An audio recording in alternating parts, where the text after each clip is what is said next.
नमस्ते बच्चों। तो आज हम कक्षा 5 विषय हमारा हिंदी में 11 नंबर की इकाई है सच्चा बालक, इसका अभ्यास करने वाले हैं। तो बच्चों पहले आपको इसका टाइटल देखकर ऐसा लगता है कोई सच्चे बालक की बात यहाँ की गई है। तो मैं आपको बच्चों पहले बताती हूँ कि इस इकाई में हमें क्या समझना है। तो सच्चाई का महत्व, सच बोलना, सच्चाई का हमारे जीवन में कितना महत्व है, ये हमें इस इकाई में समझना है।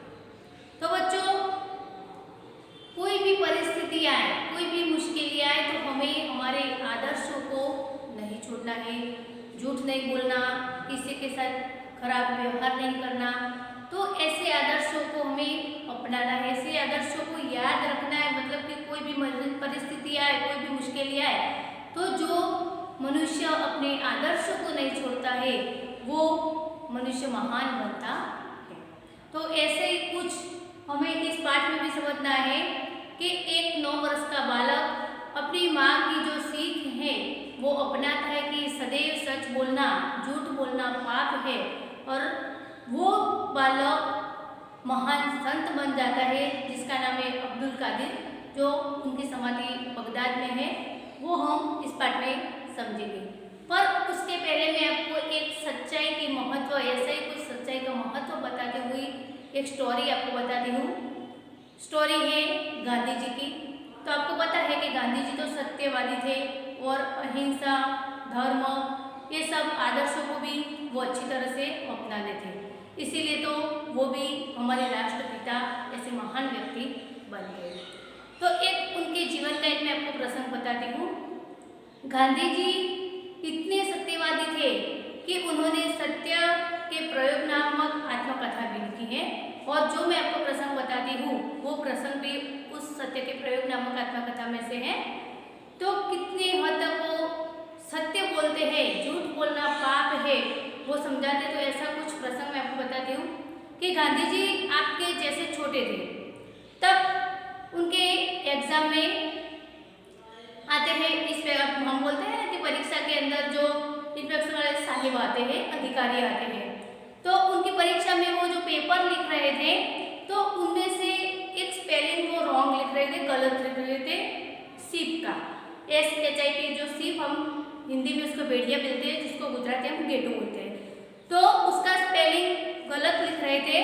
तो जो उनके स्कूल के साहब थे, स्कूल के साहब उनको एड़ी से पग से इशारा करते हैं कि तू ये गलत लिख रहा है सिप का स्पेलिंग। पर गांधी जी तो वो समझते नहीं है कि चोरी करना, किसी के अंदर से देखना। तो वो इशारा ऐसे करते हैं कि तेरे जो पास वाला लड़का है, तेरे पास में जो सहपाठी मित्र बैठा है, तो उसके अंदर देखकर तो सिप का स्पेलिंग राइट लिख दे। पर गांधी जी तो सत्यवादी थे। ऐसा कुछ देखकर चोरी करना, चोरी करके लिखना, वो तो उनके अंदर ऐसे भाव ही नहीं थे। तो वो समझ ही नहीं पाए कि सर मुझे ऐसा कुछ बता रहे हैं। तो वो जो रॉन्ग था तो रॉन्ग ही लिख दिया उन्होंने।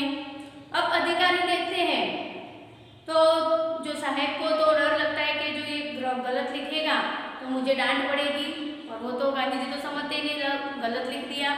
तो उसके गांधी जी के एग्जाम खत्म हो गई। उसके बाद जो अधिकारी साहिब आए थे इंस्पेक्शन में, वो उनके साहिब को डांटते हैं। फिर वो भी गांधी जी को बताते हैं, साहिब कि मैंने तुझे बोला था कि इसके अंदर देख के तू सही लिख। और गांधी जी क्या बोलते हैं कि मैं तो सही हूँ सर, कि मैं कोई किसके अंदर देखकर चोरी करके लिखना वो मुझे नहीं आता है। ऐसा वो सत्य अपने साहब के सामने बोलते थे। तो गांधी जी इतने सत्य, आप देख सकते हो कि गांधी जी की स्टोरी में से कितने हद तक वो सत्य बोलते हैं। गांधी जी मानते हैं कि ट्रू इज गॉड, सत्य को ही भगवान का स्वरूप माना गया है। सत्यमेव जयते हम बोलते हैं, तो वो भी लास्ट में सत्य की ही जीत होती है। तो ऐसे सच्चाई के महत्व बताते हुए सूत्र भी हम समझ सकते हैं। तो यहाँ भी हमें गांधी जी की जैसे एक बालक है, 9 वर्ष के बालक है जो महान संत हो जाते हैं अब्दुल कादिर, उनके बारे में पाठ समझना है। तो अब आप ध्यान दो पाठ के अंदर। तो बच्चों अब हम समझते हमारा पाठ 11 नंबर का इकाई सच्चा बालक।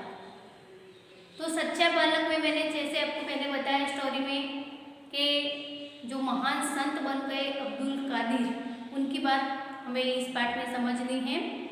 तो आप ध्यान दो अपने हिंदी की बुक कक्षा 5 की, उसमें 75 पेज नंबर पर देखो आप कि इस जीवन प्रसंग में सच्चाई का महत्व बताया गया है। जैसे अब्दुल कादिर बचपन से अपनी माँ की सीख लेकर सच बोलने की जो आदत उन्हें महान संत बनाती है, इस आदि हमें बताया है कि इस जीवन प्रसंग में जो अब्दुल कादिर का जीवन प्रसंग की बात की गई है इस पाठ में, तो इस जीवन प्रसंग में सच्चाई का महत्व बताया गया है। जीवन में चाहे कितनी भी मुश्किलें आए, पर जो मनुष्य अपने आदर्शों को नहीं छोड़ता है वही महान बनता है।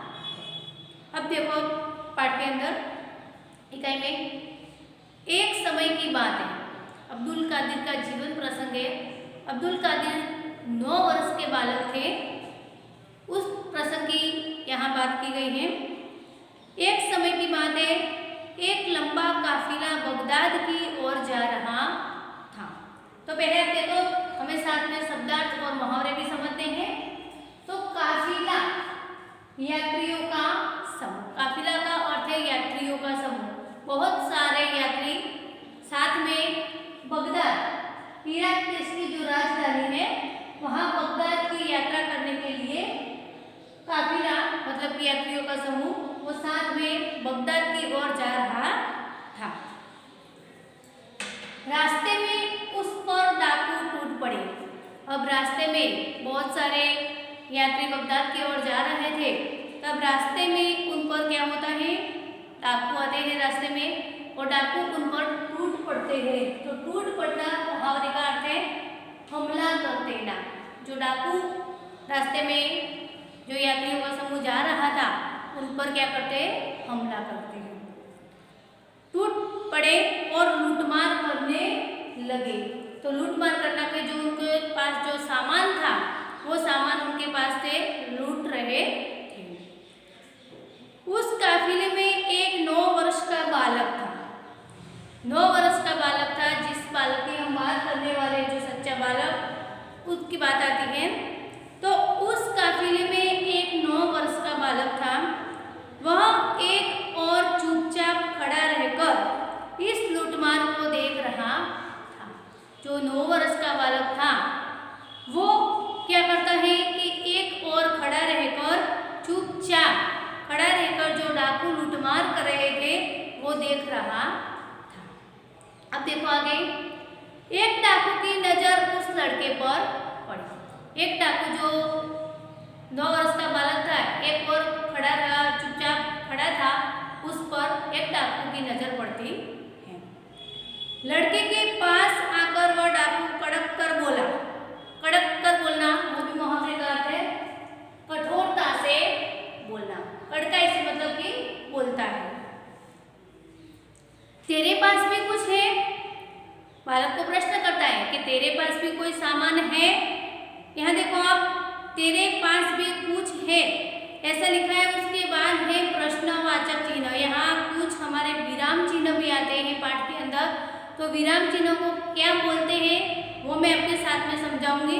और विराम चिन्हों के जो वाक्यांश आपको अपने स्वापुरी में लिखने के लिए सद्यपुति के अंदर लिखने हैं, वो भी विराम चिन्हों के उपयोग के साथ राइट लिखने हैं। इसलिए आप ध्यान दो अपने बुक में जो ये वाक्य है कि तेरे पास भी कुछ है, तो जो वाक्य पूर्ण हुआ उसके पीछे प्रश्नवाचक चिन्ह लगा है। और ऊपर आप देख रहे हो उद्धरण चिन्ह बोलते हैं। जो डाकू बोलता है कि तेरे पास भी कुछ है, ऐसा ही वाक्य वहाँ लिख दिया है। तो जो वाक्य वैसा ही वैसा वहाँ लिखा है उसे उद्धरण चिन्ह के अंदर रखा जाता है। तो जो उद्धरण चिन्ह उसे बोलते हुए आपको आपके बुक के अंदर भी है। और उद्धरण चिन्ह कैसे आते हैं, इसके अंदर वो वाक्य लिखा हुआ होता है, तो उसे बोलते हैं उद्धरण चिन्ह। हिंदी में जो गुजराती में अवतरण चिन्ह बोलते हैं उसको हिंदी में उद्धरण बोलते हैं। अब आगे देखो, वो लड़के के पास डाकू जाकर लड़के को बोलता है कि तेरे पास भी कुछ है, तेरे पास भी कुछ सामान है। लड़का बोलता है, लड़का कहता है मेरे पास 40 अशरफियाँ है, मेरे पास 40 अशरफियाँ है। इसके ऊपर भी उद्धरण चिन्ह किया हुआ है और वाक्य पूर्ण होता है तब हम पूर्ण विराम करते हैं। तो यहाँ भी देखो, जो वाक्य लड़का बोला कि मेरे पास भी 40 अशरफियाँ है, तो वह वाक्य पूर्ण हुआ है, तो वहाँ पूर्ण विराम खड़ी लाइन के जैसा चिन्ह किया है। आगे देखो, डाकू कहता है, डाकू चकित होकर बोलता है, क्या कहा, तेरे पास 40 अशरफियाँ है? 40 अशरफियाँ, अशरफियाँ मेरी सोने के सिक्के। जो लड़का बताता है कि हाँ मेरे पास 40 अशरफियाँ है, यह सुनकर डाकू क्या होता है, आश्चर्यचकित हो जाता है कि तेरे पास 40 अशरफियाँ है। लड़का कहता है जी हाँ। तो जी हाँ लड़का बताता है कि मेरे पास भी 40 अशरफियाँ है, उसके कहने का मतलब ये है। पर उसके बाद देखो आप, गुजराती हम जो उद्गार चिन्ह बोलते हैं ना, वैसा चिन्ह किया हुआ है, तो उसको बोलते हैं विस्मय आदि बोधक चिन्ह। हिंदी में उसको विस्मय मतलब कि विस्मय से बोलता है, आश्चर्य से बोलता है, आश्चर्य का भाव होता है। तो जहाँ आश्चर्य, प्रेम, घृणा, तिरस्कार ऐसा कुछ भाव दर्शाना हो तो उसके विधे, उसके पीछे खड़ी पाइप और उसके नीचे बिंदु वाला शब्द, जिसको हम गुजराती में उद्गार चिन्ह बोलते हैं और हिंदी में उसको बोलते हैं विस्मय आदि बोधक चिन्ह। तो ये है विस्मय आदि बोधक चिन्ह। तो ये चिन्ह आप अपने बुक में भी यह हुआ है कि लड़का बोल रहा है कि जी हाँ, तो उसके पीछे वो विस्मय आदि बोधक चिन्ह किया हुआ। अब आगे देखो, डाकू लड़के का हाथ पकड़कर सरदार के पास ले गया। जो डाकू एक और लड़का खड़ा था, उसने बताया कि हाँ मेरे पास 40 अशरफियाँ है, तो तुरंत ही वो डाकू उसका हाथ पकड़कर जो अपने नेता, जो मुखिया डाकू थे, मेन डाकू था, उसके पास ले जाता है। उसने अपने सरदार से कहा, उसके पीछे भी एक चिन्ह है, उसको हम गुजराती में भी अल्पविराम बोलते हैं और उसे हिंदी में भी उसको अल्पविराम बोलते हैं, जो आधा वाक्य है, आगे भी कुछ कहना चाहता है। उसने अपने सरदार से कहा, यह लड़का